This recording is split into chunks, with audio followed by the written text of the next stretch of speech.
Hey everyone, and welcome back to my channel. Today we're going to be talking about all the books that I read in January. I would say overall, January was a really good reading month for me. I enjoyed pretty much every book that I read except for one, so that's pretty good. And I did read a total of 8 books, and I did DNF 1 book, so a total of 9, but I only finished 8. If you haven't already, go ahead and give this video a thumbs up if you like reading wrap-ups, and don't forget to subscribe down below. Without further ado, let's jump into the video. We're gonna make this really quick, guys. We're gonna speed fire this reading wrap-up because I do have a lot of things to say about some of the books that I read. So starting off with a series that I have started and almost finished is the Ember in the Ashes series by Sabaa Tahir. I did read the first 3 books. It's a 4-book series, and I read 3 of them in the month of January. So we're gonna talk about these first. I did also rank these individually differently, but as a whole, I would say the series so far is giving 4 stars. If you don't know what this book series is, Ember in the Ashes centers around our main girl, Laya, who is living in this kingdom that has been, I guess, usurped by this really cruel regime that sees her people, what they call scholars, as less than, and basically has pushed them all into poverty or slavery, and they kill anyone that gets in their way. And the story revolves around her basically trying to avenge her family. A lot of bad stuff has happened to her and her family, and her brother has gone missing. She is trying to find him, save him, and in order to do so, she has to basically team up with the resistance that is in this kingdom, and they want her to infiltrate this military academy as a slave, get information. And as she does so, she meets Elias, and he is one of the soldiers in this military academy. And so they come from 2 different worlds, but they get together. A lot of stuff happens. This is a very political, fantasy world that we're getting in here. They're very large books. We get a lot of detail. I will say also, it is a very dark book. There's some stuff that goes down, and I'm like, so messed up. And you really feel for the main characters in these books, both Laya and Elias. Their names kind of rhyme, which is cute. But they've gone through so much together and separately in their own lives. And I think that's kind of what joins them together, which I really liked in this book series. This is also a dual POV or multiple POV book series. We have 2 points of view in book 1, and then in book 2 and 3, we did get multiple POVs. So there's more characters that kind of show up. We get subplots, we get backstories. So a lot of stuff goes down.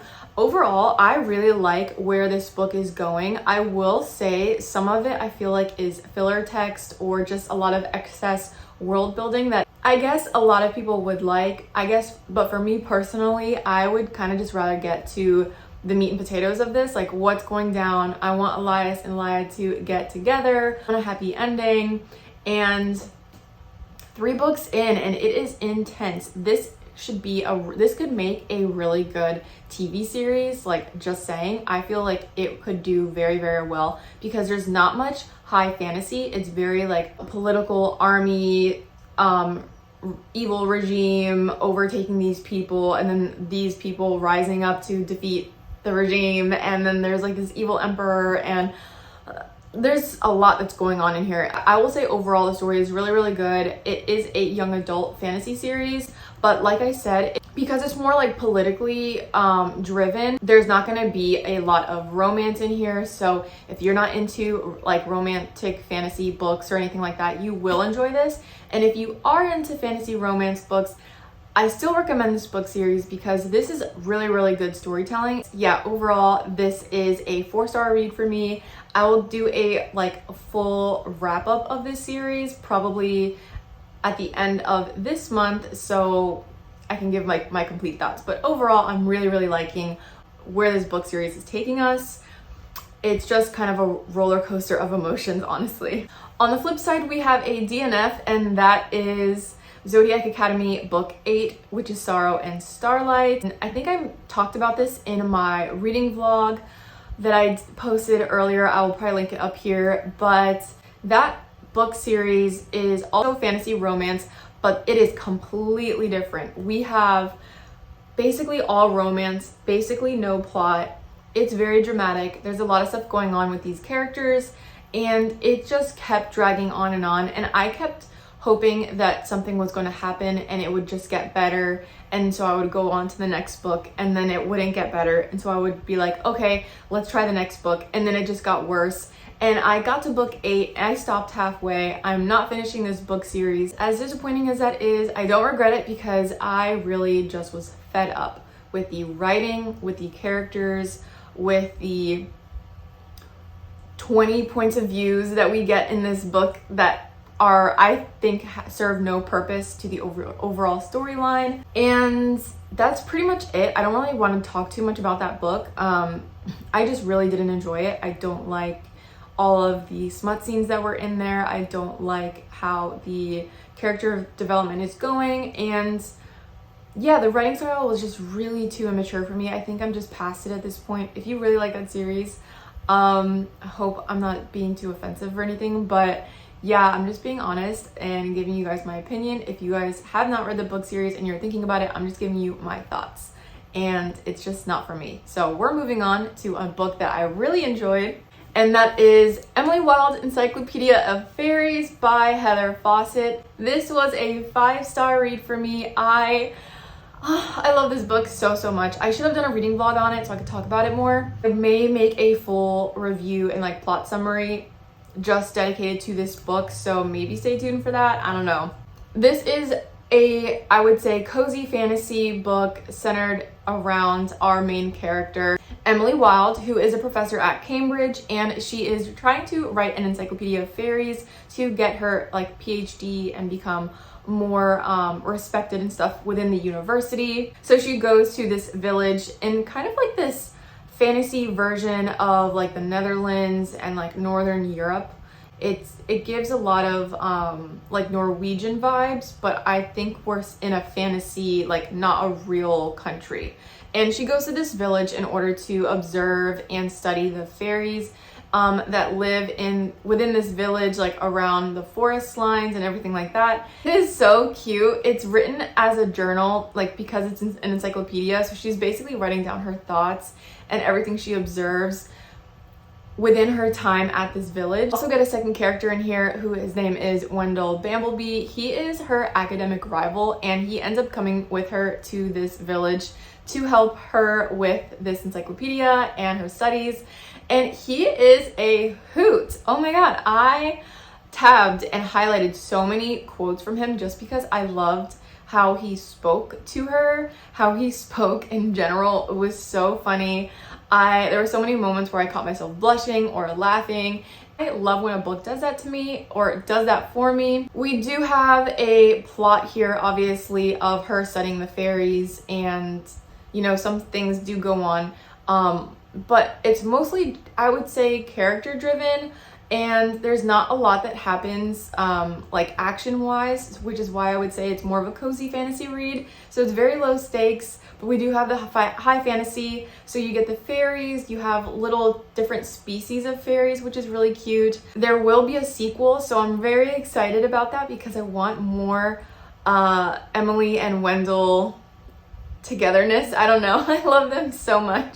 The banter, they're academic rivals, but I would say they're also friends. So she is kind of quirky. Our main character has, I think, a lot of, I would say she's very socially awkward. She doesn't really fit in with the main crowd. She's very awkward. And we see their relationship being very cute because he understands her perfectly when no one else does, and she thinks he's pushing her buttons and like almost making fun of her for it, but really he's just like, he thinks it's the most adorable thing. And I love that so much. It's so cute because she thinks she's weird and he's like, no, you're adorable. I don't know, I just love that so much. So that's what this book is about. In a nutshell, it's amazing. The cover is glorious. We have amazing quotes. Definitely pick this book up, get yourself a highlighter, and just enjoy the ride. I don't know when she's gonna come out with book 2, but this book is definitely worth all the hype. Yeah. Switching gears now to a thriller, we have The Housemaid by Frida McFadden. I read this in a day, probably 4 or 5 hours. I got through it. Very fast paced. It's super engaging. It is written in first person, which for me just makes it so much easier to get through versus like a third person point of view. We really just get right to the point with this book. We are given a character named Millie, who basically just starts out getting a job as a housemaid for a very wealthy family, and they seem to have to be like the most loving couple, have like the perfect life, they have a cute little kid, all this stuff. And very quickly we realize that she stumbled upon a family that is kind of crazy. The wife, she yells at her all the time, but then she'll switch gears and be very kind to Millie. Millie doesn't know what to do with it, but she also doesn't really have many choices in job opportunities.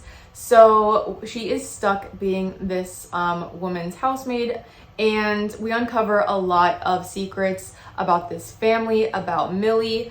And the plot twist at the end was chef's kiss. It's everything you really want in a quick thriller book to just get you to the end. You want to know what's going to happen. You want to know like what's going to go down. We have a creepy attic. We have a really cool plot twist at the end, like I said, and I recommend this if you haven't read this yet. If you actually have not been interested in reading thrillers, I would check this out because it's really very quick read. It's not very difficult to get through. The writing is super easy, very simplistic, and the story is just really engaging overall. I think it's great for first-time readers in this genre. And if you are not new to the genre and you just want a quick little read, pick it up because it's a good time. Don't really know what much more to say about this other than I'm really excited to read more by this author. This is the first book I read by her, and I am very impressed. The next book that I want to talk about is an arc that I just finished, and that is Meeting Mr. Bastin by Jodi Marie Mackin. I hope I pronounced that correctly. This is her debut novel, and I was given the opportunity to get an advanced reader copy of it, and now I'm going to do a quick review about it, talk about it. This is a historical romance set in Regency London, high society, all of that. In the London season, so definitely giving Bridgerton vibes. If you know, you know. I gave this book a 4-star rating. I was very impressed with this book, not only in the with the overall plot and story, but with the writing style as well. I thought it was easy to read, very fast paced, pretty historically accurate, and kind of reminds me of other historical romances I've read in the past. The story revolves around Isabella, who is the daughter of a duke. Her sister Violet goes missing, and her brother, her father, and his assistant basically go on the hunt looking for her sister, who kind of is like rambunctious, free-spirited, and they think she may have run away. So they are on the lookout for her, and she is basically chaperoned this entire time by her father's assistant, Mr. Bastin. Their relationship goes kind of from enemies to friends to lovers, so very slow burn, I would say. There's a lot of banter and back and forth, which was really fun, but I appreciated the story and how it progressed. I thought it was very well done, and there were certain tropes in here that also were just so fun. And we have forced proximity, we have fake marriage, I guess, is that a trope? We have only one bed. We have a lot of funny things going on, and it just made it very exciting, very quick to read. But yeah, I was very impressed with this book, and definitely recommend this if you're interested in historical romances. If you like the Bridgerton series, then definitely check this out. It's a 4-star for me. All right, and then we have Only Mine, which is by Laura Pavlov. I read that on Kindle Unlimited, and I gave this a 3-star, I would say 3.5-star rating. This is part of the Honey Mountain series by Laura Pavlov, and I have read, I think, 3 or 4 books so far in this series. Each book revolves around a different sister. So we have Dylan's point of view in this book, and it is I guess, Emily's to lovers, workplace romance, I guess. While I found it entertaining, I will say that After reading several workplace romances, it's just not my favorite trope. It's not my favorite type of book to read. I find it so unrealistic. While I like Dylan as a character, I think she's kind of funny and quirky and very independent, sure of herself, strong woman. It just is not my favorite type of trope, and so I think that really played a part in why I gave it 3 stars, but I can see why a lot of people would love this book in particular. So yeah, we have Dylan, and then we have her boss named Wolfgang, but he goes by Wolf in this book, and they have to work together. She is an attorney for this hockey team that he owns, and so they have to work together to get new players on for the new season. So they're traveling the country together trying to recruit new players. Their like hatred for each other kind of turns into some like friends with benefits kind of thing, but then like something happens and they're like, okay, we're not doing this anymore, and it's a whole thing.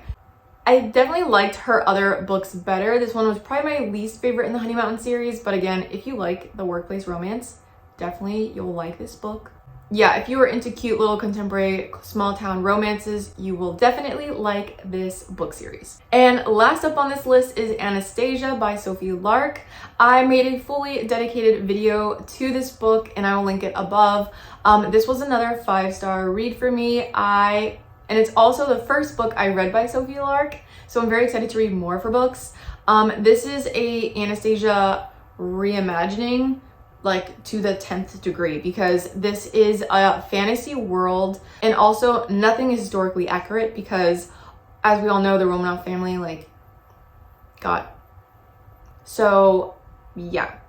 But the story was really good, very sweet, very dark as well, so just kind of a trigger warning towards the end. I will say also it is kind of slow in the beginning, but I still recommend reading it, just pushing through the first quarter of the book because it's very important for the latter half of the book. So I'm really glad I continued reading it. As you can see, I gave it 5 stars, so it was pretty good, I think, you know, like the ending was worth reading.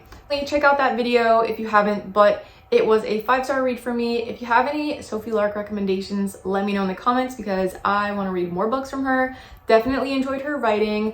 Definitely enjoyed the dark, twisty bits that came with the story. But if you love Anastasia, if you were in love with the Disney movie, read this book because it is not like that at all. But I still think you'll like it. But that is it for me, guys. Thank you so much for watching. I hope you enjoyed this reading wrap up with me. If you've read any of these books, let me know what your thoughts are in the comments. And yeah, thank you guys again so much for watching. And until next time, I will catch you in my next video. Bye.